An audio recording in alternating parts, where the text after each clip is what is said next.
commercial establishment. So ito po yung magiging guidance natin. Kung ano ba yung possible impact.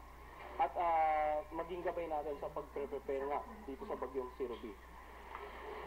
So ito naman yung mga lalawigan na posibleng maapektuhan sa mga darating na araw, regardless of sakop ba ito ng radius ng bagyo. Hindi. Kaya makikita natin dito sa mga ilang area sa central zone, maging dito sa ilang area sa may bandang southern part of western and central Visayas, ay pinapayon din po natin na patuloy na mag-monitor sa updates regarding sa bagyong Zero B. But of course, itong nasa pulang area, ito po yung talagang priority area natin ng preparation. This is 100 kilometer po from the center of or from the eye of the typhoon. Normally kasi sa ating pagtaya, nandito po yung pinakamalakas ang mga pag-ulan at pinakamalakas na hangin. Kaya dapat po, yung included po ito sa most of these areas, included sa public storm warning signals number 3 and 2. So yung talagang preparation po ay kailangan. Maging dito rin po sa mga areas under the orange na color at yellow colors. Ano po ba yung naasahan nating pag-ulan? Posible po itong magdulot ng katamtaman hanggang sa torrential na mga paulan within the 600 kilometer diameter of the typhoon. At gaya po ng pinakita natin kanina, yung sentro po nito, bagamat ay inaasahang tatawid dito nga sa may bandang Visayas area, sakop pa rin po ng 600 kilometer diameter ng typhoon yung ilang areas na nasa yellow color, possibly sa mga darating na araw. Kaya bagamat walang warning signal sa ilang lugar, yun nga, continuous monitoring po tayo dahil every 6 hours magpapalabas naman ng weather bulletin at pag-asa, and posible po na habang papalapit ang bagyong Zero B sa landmass ng ating bansa, madagdagan pa po ang ilang areas under public storm warning signals. Now, yung paulan na po ito ay posibleng magdulot ng mga pagbaha at pagguho ng lupa, lalong-lalo na po doon sa mga residente ng mababang lugar at malapit po sa gilid ng bundok. Kaya patuloy pagpapaalala natin yung mga residensya at saka local DRMCs or Disaster Risk Reduction Management offices concerned are advised to take precautionary measures. At ito naman po yung storm surge model na pinatatakbo po ng pag-asa. Nagpapakita ng possible storm surge height at kung ano-ano po ba yung coastal areas na maaaring maapektuhan sa pagdaan ng bagyong Zero B. Ilan po sa mga areas na na-identify natin na may mataas ang possible storm surges ay itong sa may Samar at sa mga municipality ng Jabong, Catbalogan, and Motyong. At yun nga, makikita natin, mayroong posibleng umabot pa na hanggang 4.5 meters ang storm surge na magge-generate sa area na yon. Ilan din pong meters ang storm surge na magge-generate sa area na yon. Ilan din pong municipality sa lalawigan ng Biliran, ng Leyte, at dito nga sa may other parts of Samar at sa may Masbate. So initially talaga yung areas na immediately makaka-apekto ng impact ng bagyo, yung mga unang coastal areas or provinces na tatamaan ng immediate impact ng approaching Typhoon Ruby. At yun lamang po at maraming salamat po.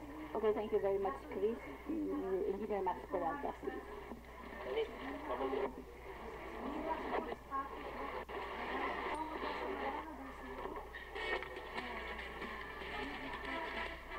Magandang hapon po.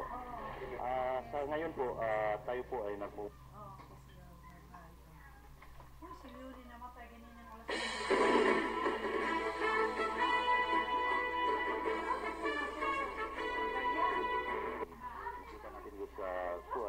display. Nandito po yung Cagayan River Basin, Agno River Basin, Pampanga River Basin, Park Din.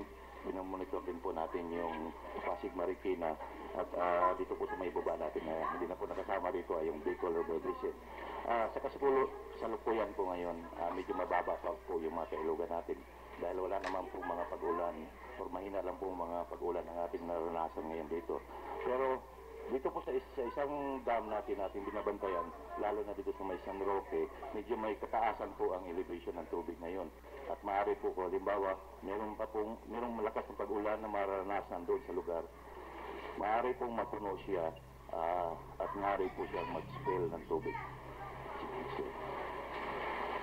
Next slide na lang.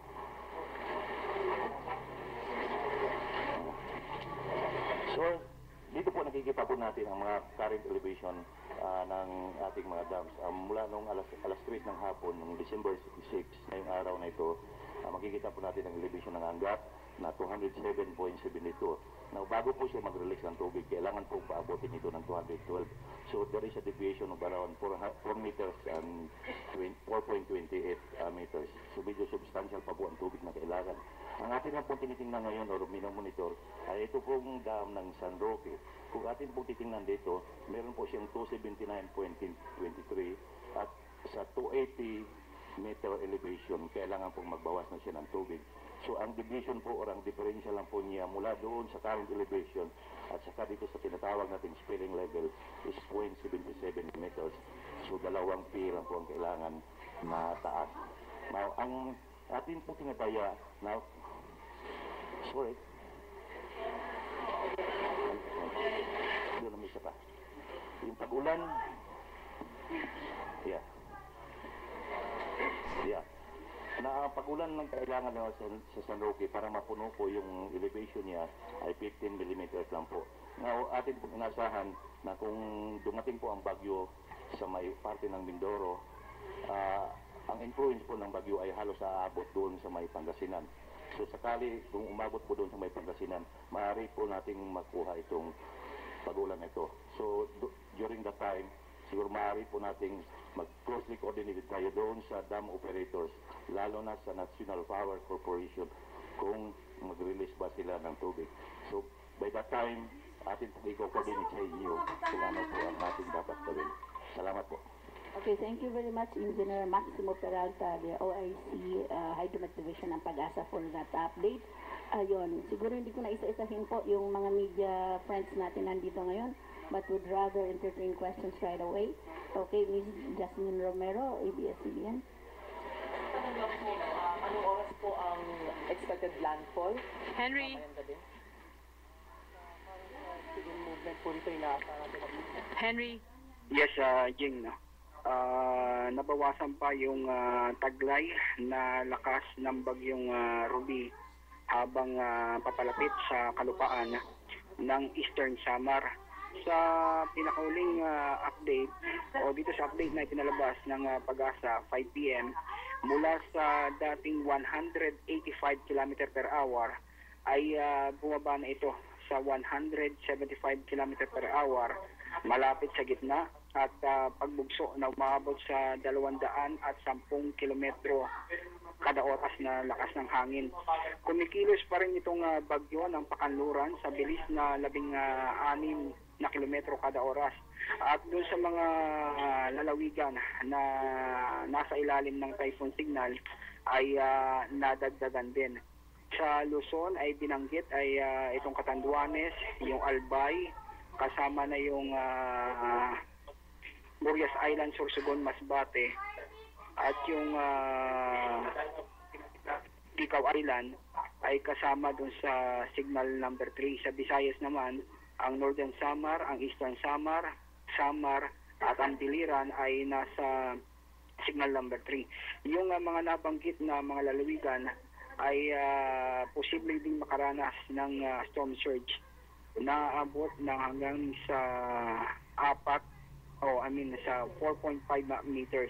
Sa ngayon ay patuloy pa itong press briefing at binabanggit na posibleng mamayang alas 8 hanggang alas 10 ng gabi ay maglandfall na diyan sa bahagi ng Katarman Eastern Samar ang bagyong Ruby. So yan ang update. Itong Radyo Patrol 44, Henry Atuelan, ABS-CBN News, BCMM. Pagsig ng Bagyong Ruby. The DZMM Special Coverage. Turo-turo sa DZMM. Professor Popoy de Vera at Jing Castañeda sa Turo-turo.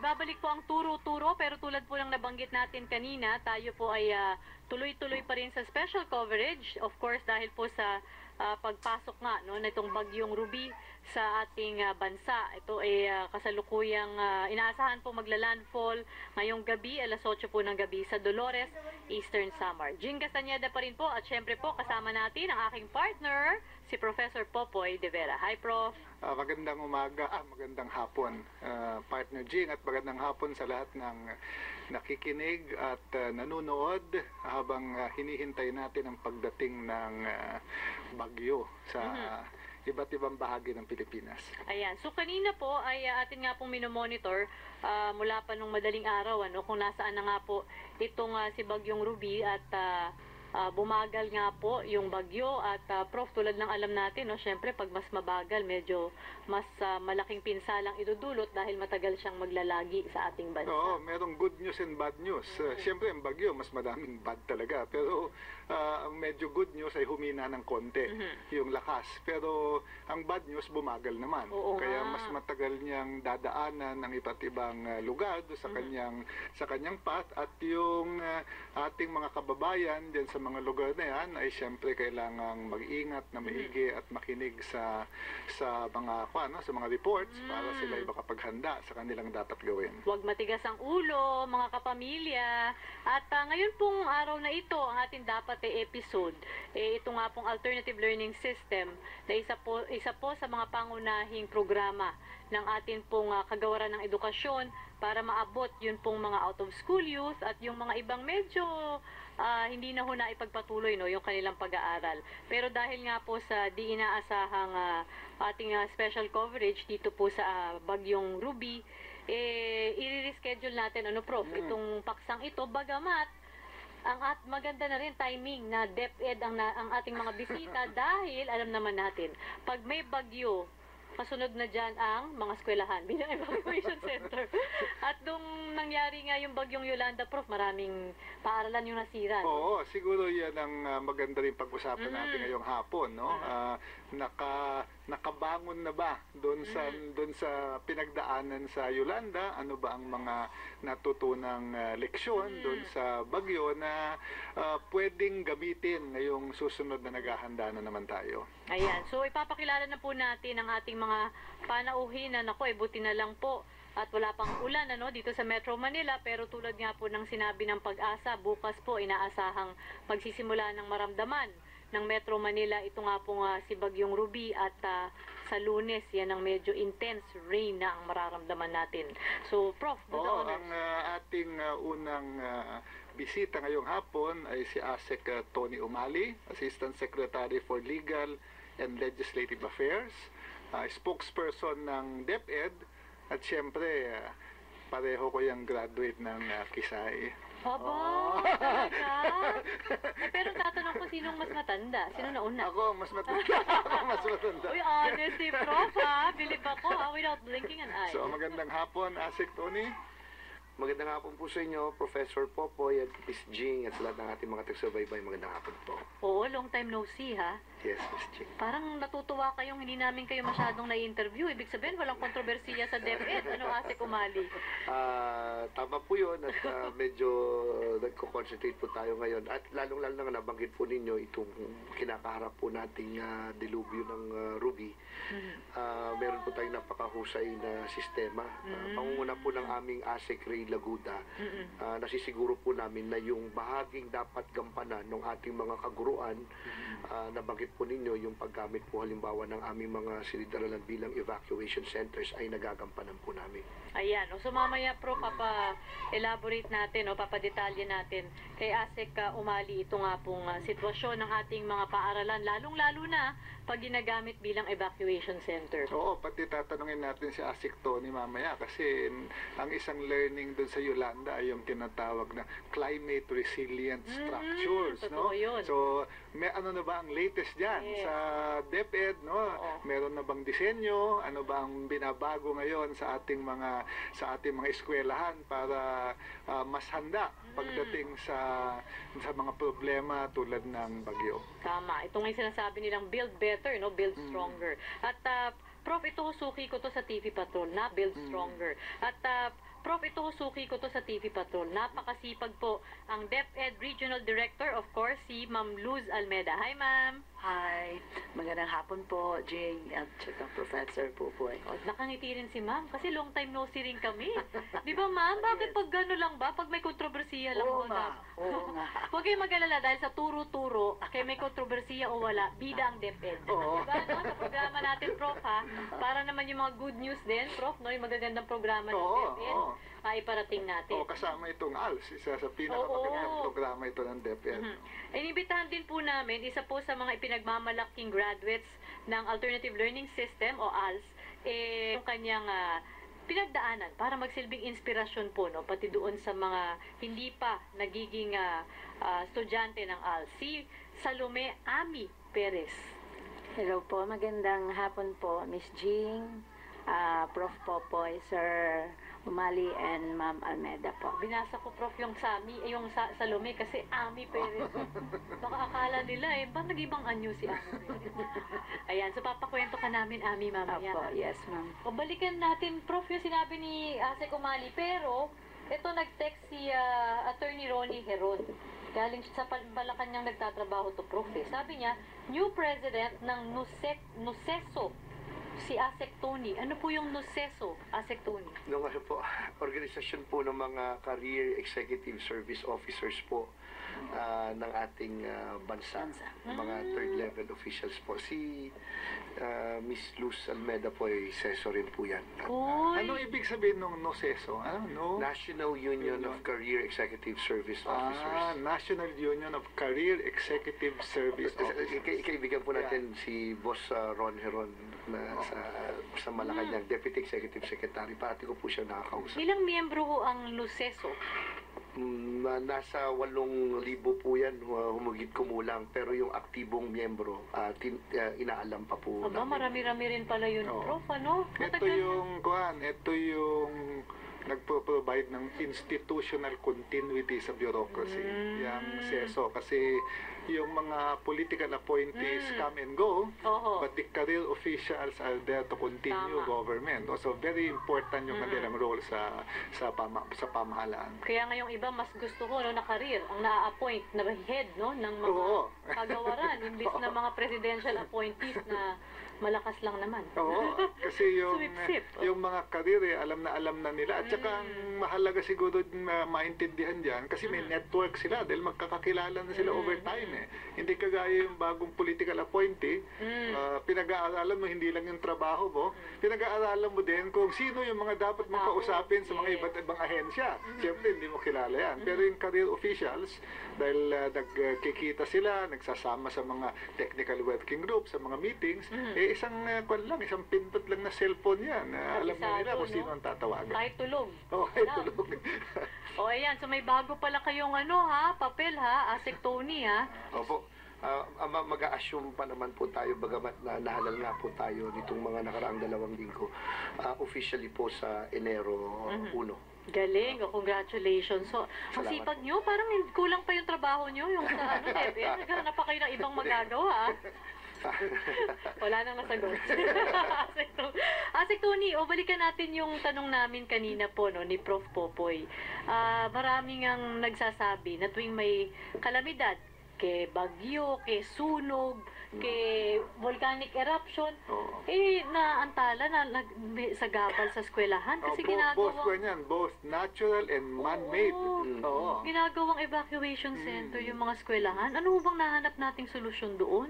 Mayroon pong panukalang batas, Professor Popoy, Miss Jing, na isinusulong po ngayon na sinasabi na dapat ay maging huling opsyon ang paggamit ng, sinasabi ko lang po yung panukalang batas na isinusulong, ang paggamit po ng ating mga silitaran bilang evacuation centers. Dito po sa panukalang batas na ito ay sinasabi na dapat hanapin muna ang mga multi-purpose halls, mga kung sa paaralan naman, barangay halls, ay dapat yung gymnasium o yung multi-purpose din po, Professor Popoy, ay dapat munang unahin. At kapag wala, yung mga areas basta hindi po classroom. Yun lamang po dapat ang dapat gawing evacuation centers. Yun po yung isusunod dapat sa kadahilan ng binabanggit nga po ng iba na nakakaantala daw sa ating pag-aaral. At ang posisyon naman po ng DepEd dyan, Miss Jing, ay sabi ni Brother Armin, hanggang sa ngayon, hanggat wala naman po tayong nagagawang permanent evacuation centers, ang lahat po ng ating mga kababayan na nasasalanta ng mga dilubyo o ng mga sakunang ito ay welcome po sa ating mga silid-aralan. Doon ba, Asik Tony, sa ibang bansa na tinatamaan din ng mga maraming disaster, ang kanilang evacuation center ba yung mga eskwelahan din? Yung iba po. Ano bang experience o anong comparison natin sa ibang bansa? At kung bansang Amerika po ang ating titingnan, halimbawa po, dahil bihira naman po ito masalanta ng ganito, meron po silang mga lugar na pinagdadalan pero hindi po ang ating meron talagang structure meron na po. doon dadali ng mga tao. Meron po, meron okay. po. Kasi ang problema, Prof, hindi ka naman, yung multipurpose hall, kulang mga gym, di ba? Tsaka, ang eskwelahan kasi, talagang sa lahat ng barangay meron. Hindi tulad nitong mga strukturang to. Pero ang eskwelahan din Pero kasi... sa Tondo, merong tayong evacuation center sa Baseco. okay. 4-story building na malapit sa Corazon Functional Aquino na High ho yun? School. Yes. Okay. Maganda yung building doon Talagang purposely for evacuation center. So, sa malapit doon na area, Paseco, doon sa Tondo. Kailan yun sinimulan gamitin, ma'am? Nagagamit na yan Pero ang nagtayo as noon, early as 2 years national ago. government. National government. Okay. I think sa time pa ni Mayor Lim ata yun. Anong capacity po nung building na yun? 4 stories, So, which So, is... malaking building yan. Kaya kailang kung maraming tao, talagang kulang. lang. Kasi sa totoo lang, Jean, ang eskwelahan naman, hindi talaga nakadesign for an evacuation center. Correct. Kasi sa dami lang ng CR na nando doon, at Tama. saka yung design mismo ng mga classroom, hindi naman talaga pang long-term habitation yan. Kaya pag yung disaster, halimbawa, itong Bulkang Mayon, na hindi matuloy-tuloy yung pagputok, ilang linggo nang ginagamit yung mga eskwelahan, talaga namang parusa din para sa mga nag-evacuate. So tama yung sabi ni Asik Tony, baka kailangan pag-isipan na mag-design ng talagang pangmaramihang tao with the amenities, no? Tulad ng maraming CR, may shower, no? Kasi yun ang nagiging problema sa evacuation center. Si Congressman Rodel Bactocabe po, Professor Popoy, ay nagmungkahi na sana maglaan ng pondo na. Kasi sa ngayon, Miss Jing, wala pong pondo ang ating kagawaran para sa mga multi-purpose hall, gymnasium. Dahil ang focus natin is to wipe out the shortage in classrooms. Para po sa ganyang multi-purpose hall na it will be designed in such a way na pwedeng gawing evacuation centers. At sila po yung nag-uusap ng ating kalihim brother Armin Luisa tungkol po sa mungkahi pong yan. Tsaka nung kasagsagan nung bagyong Yolanda, Prof, may mga na-interview kami noon ng mga inhinyero, mga arkitekto. Sinasabi nila, pag nagtayo ka ng evacuation center, yung disenyo noon, syempre, iba. Halimbawa, storage ng food. Hindi ka pwedeng mag-store sa ibaba dahil biro mo, bibit-bitin mo yung isang sako ng bigas, di ba? Iaakyat mo. So, nakaplano talaga. So, kailangan nga malinaw no na itong strukturang ito, pang-evacuation. Para may mga amenities, di ba, doon mismo sa design, kung ano yung mga pangangailangan ng mga evacuees. Yan po, o kaya po, alinsunod doon nga po sa mungkahi ay parang pwede rin gamitin sa ibang bagay para po pag walang dilubyong kinakaharap ng ating bansa, pwedeng gawing parang multi-purpose hall, mga gatherings po ng mga bata o sa barangay ho, pwede rin nilang magamit. Doon sa ginagawa ng UP ngayon na nagdidisenyo ng bagong campus sa Santa Elena sa Tacloban, no? Kasi lilipat yung dalawang campus ng UP doon. Meron ng mga disenyo talaga ng climate resilient na structure Paano, Prof? Yung ground floor niya ay parang breakable glass yung nakalagay. Tapos lahat ng mga opisina, computer nasa second floor, wala sa ground floor. So kahit na bahain, magigiba lang yung kanya, yung parang tagiliran niya, pero matibay yung poste. Pero second floor, third floor, ando doon ang most activity. So, ang ginagamit yung ground floor para sa mga meeting, no, yung mga silya lang, para walang mapipinsala. So, meron ng gano'n doon sa isang design competition doon sa US after nung hurricane, no? Yung mga nanalong disenyo, ganun din ang disenyo. Naka-design na para pag bumaha, hindi madidisgrasya. Kasi ang nangyari dito sa Yolanda, marami nasira yung mga equipment kasi nalubog ng tubig yung mga opisina, computer, mga library, lahat yan, no, nalubog ng tubig, hindi mo na magamit pagkatapos. Okay. Asik, update tayo dun sa binabanggit din namin kanina, yung build better, no? Build stronger structures. Ano na ngayon yung target natin pagdating nga dun sa intensity o lakas ng hangin? Up to 250 kilometers per hour na hangin, dapat po kailangan harapin ng ating mga struktura, ating mga silidaralan at up to intensity 9, magnitude 9 earthquake. I think that's how they say it. So, meron ng design? Meron po, Professor Popoy. Meron na bang naitayo na pwedeng makita ng taong bayan? One story, one classroom, meron na po, Professor Popoy. Nasaan? Saan banda? Sa Leyte po. Marami. Doon sa naapektuhan na lugar. Opo. Okay. At buong Pilipinas po, mayroon. Tutukoy ko po yung specific school, Professor, at ibabahagi ko po sa inyo. Pero yung karamihan o lahat ba ng mga eskwelahan na magkakaroon ng ganitong bagong specification, dun lang sa tinamaan ng Yolanda? Hindi po, sa lahat po na... Basic design na yan, everywhere. Basic design na po. At yan po yung parating sinasabi ng ating kalihim, Brother Armin, na kaya nga po napakahalaga na matukoy hindi lamang po yung disenyong pinag-usapan natin kung saan lugar po natin dapat ilayo. Yung sinasabi niyo pong build better principle ng ating Pangulong Noynoy. So mula ho sa taong ito, lahat last year ba, lahat ng mga bagong eskwelahan na itatayo, ito na yung magiging disenyo at specification? Tama po yun. Ayun, okay. Ma'am, yung mga eskwelahan natin dito sa Metro Manila, ano yung madalas na ginagawang evacuation center? Marikina, no? Kasi yun yung... Marikina, yes. Marikina, yun sa Concepcion, sa Langka, doon sa Dampalit Elementary School. Meron tayong sistema na kung paano paglagay ng mga evacuation centers in coordination with the city government. Smooth na yung operation pag alam nila mga isang signal, pangalawang signal kung saan pupunta. So, hiwalay yung mga babae, hiwalay yung mga bata, yung mga buntis, yung mga matatanda. May mga separate na rooms na yan. So, ganyan ang sistema ng Marikina eh.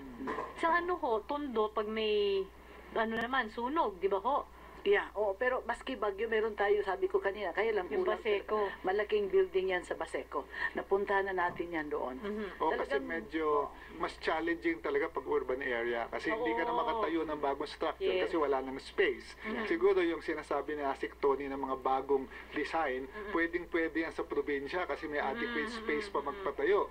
Pero dito sa Metro Manila, you're stuck with the existing space Kaya parang mahirap gawing climate resilient yung mga existing structures, no? Yan ang problema. O sa pagbabalik po namin, atin pong itutuloy yung ating pag-uusap, yung ating huntahan. Pero kung may text ho kayong, kung may questions po kayo, meron kayong mga rekomendasyon o gusto nyo hong ibahagi ang inyong mga sitwasyon dyan ho sa inyong mga lugar, ipadala nyo po sa amin ha. Dito po sa DZMM, Space React, ang inyong mensahe. Pangalan at lugar, ipadala po sa 2366. Pwede rin po kayo mag-tweet at Jing Castaneda. Or sir... At sa Facebook, yung Turo-Turo sa DCMM Teleradyo, merong Facebook page. Maglagay ka lang kayo ng mga comment doon at babasahin namin yung mga tanong at yung ating mga eksperto ang sasagot ng tanong ninyo. Huwag po kayong bibitiw, magbabalik pa rin ang Turo-Turo. Turo-Turo sa DCMM.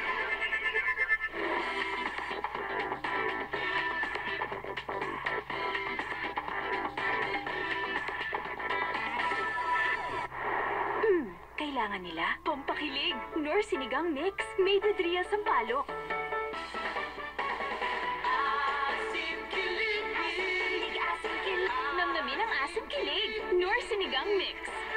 We were always worried about the lines around the eyes, but actually it's the jawline and the neck is white contour. New Pond's Age Miracle Firm and Lift. It helps strengthen fibers inside and lift skin outside for a firmer lifted white contour. Look up to 10 years younger. Being a diver, soaking your hair in the salt water is brutal on hair, like dreads. Only Dove has Keratin Actives. Nourishes hair so it feels free from damage. I get nice, smooth hair. I'm a Dove girl, and I love it. Ang peanuts, nakaka-pimples daw. The real cause of your pimples? Dirt. After washing with soap, use Eskinol. Removes deep-seated dirt that causes pimples. No to dirt, no to pimples, yes to fun. Meet Celeste. Something new came into her life. You're glowing. Are you in love?